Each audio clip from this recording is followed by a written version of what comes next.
Well, we definitely are live again. December the 26th, 2021.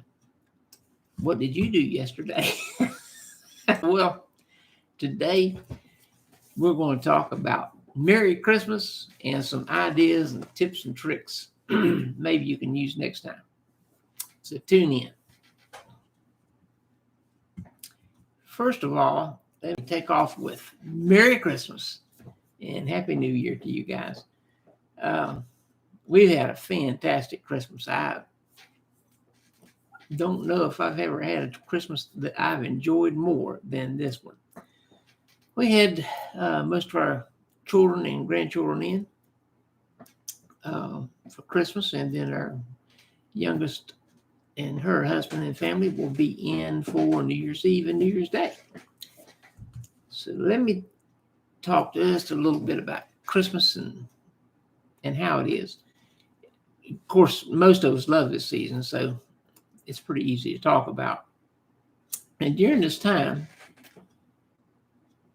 it seems that the world becomes a better place. People are more reflective, introspective, more considerate of others. It definitely is the best time of the year. However, some of you are saying, is it really better, or does it just seem so? That's a good question. I've asked that a lot to myself. So if you really look at the reality of how people act, their demeanor, the aura that surrounds them during this time of the year, I perceive, and this is my perception, that there's a distinctive and pervasive quality of character, good character, that permeates the atmosphere during this season. And it lasts for, about 40, 45 days. So the fact is, Christmas is about the birth of Jesus Christ, Christmas. And of course, the message of Jesus was love.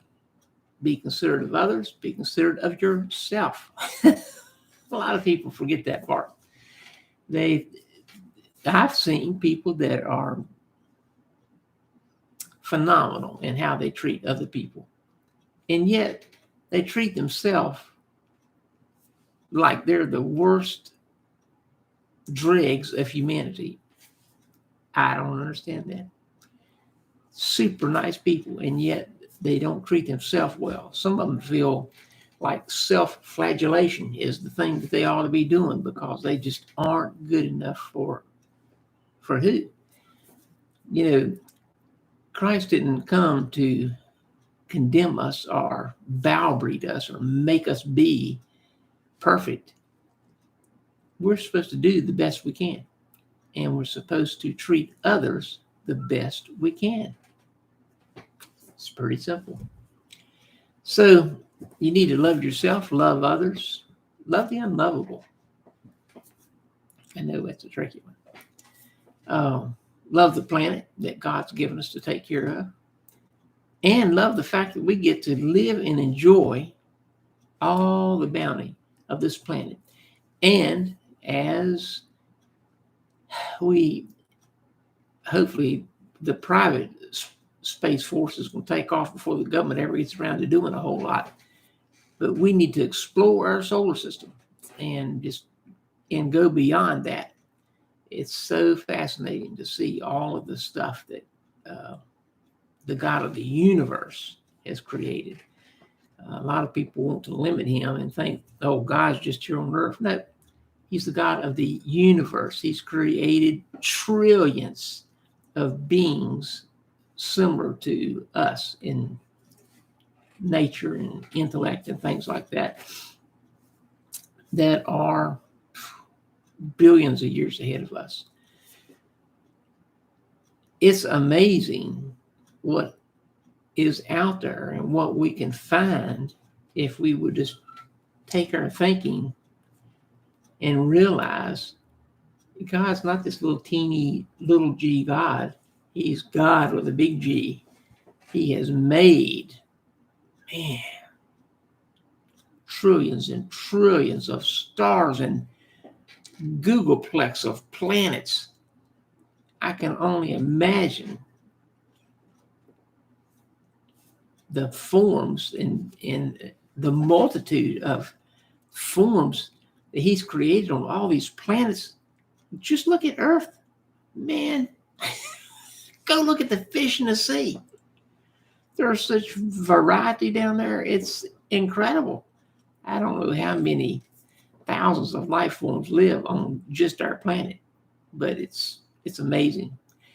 And we at Christmas time get to represent the son of the only creator of the universe, and that son is Jesus Christ. So it is a Merry Christmas, and I love at this time of year. It's great to be able to recognize we're not insignificant. We are important creations. A shrimp is an important creation. An amoeba is an important creation. The intricacy of jellyfish. Oh man, there's a jellyfish that's immortal. Yes, there is. They discovered it 3 or 4 years ago. It goes through a life cycle. And at the end of its life cycle, what we would call death, it reverts back to the beginning and starts over again. It doesn't die, and they can't figure out how does it keep on living. It's fascinating. Anyway, I done got off subject. Anyway, most of us get caught up in all of the hustle bustle and getting around and getting presents and going to parties and having all kinds of events and cantatas and just activities around Christmas.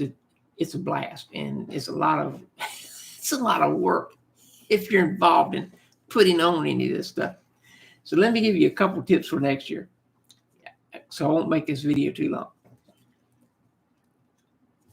The biggest stress reducer, I think, is getting the right present for the right person, so to speak. In other words, you got an idea what people like and what they want, and so you do your best to get that. Well, after you get that gift, what have you got to do? You got to wrap it. Don't just put it in a bag unless it's that kind of gift. Most presents should be wrapped, I think, my personal preference. Here's a big tip.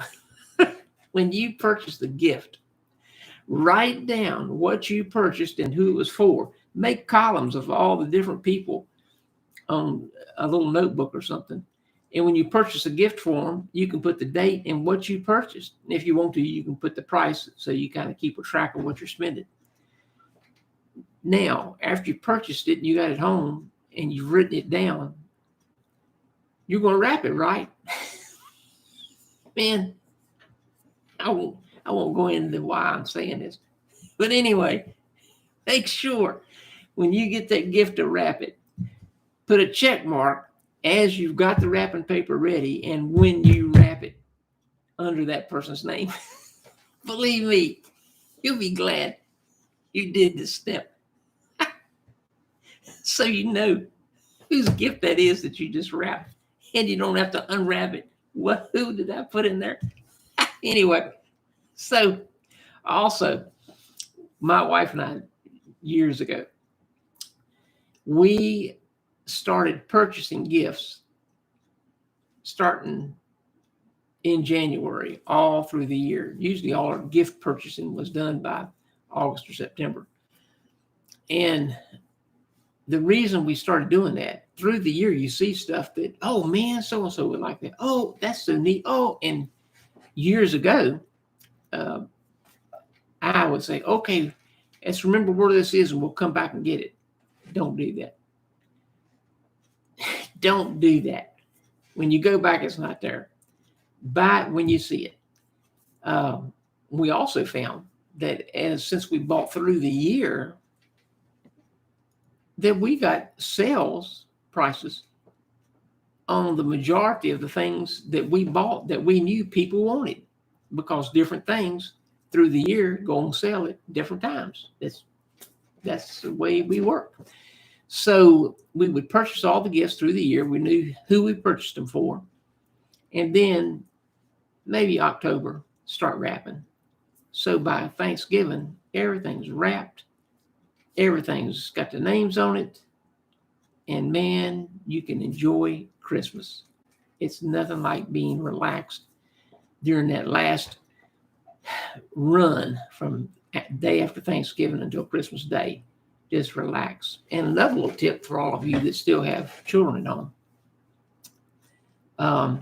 We also started the 12 days of Christmas. So 12 days before Christmas, each night we would let them open one present. And of course, these were all small presents because we saved all the big presents for Christmas Day. But every day they got to open one present. And we would say, okay, and give each of them a present. We had 4 children. And so they would all open one. And what that did was it cut the edge off of the anticipation of opening 50 zillion presents on Christmas Day. And everybody's just frantic and papers going everywhere and everybody's crazy. By opening one present a day, they were used to the process. And on Christmas Day, there was calmness in the house when everybody got their presents. It made a huge, huge difference in Christmas Day. And there was not frantic chaos all over the place. It was just fun. It was just fun. So that's it for this time. I pray you had a super Christmas. Have a happy, happy New Year. Enjoy this week prior to New Year's Eve and make somebody's day today by just noticing something about them that maybe nobody said anything about. I remember going through the line and this cashier she was having a bad day.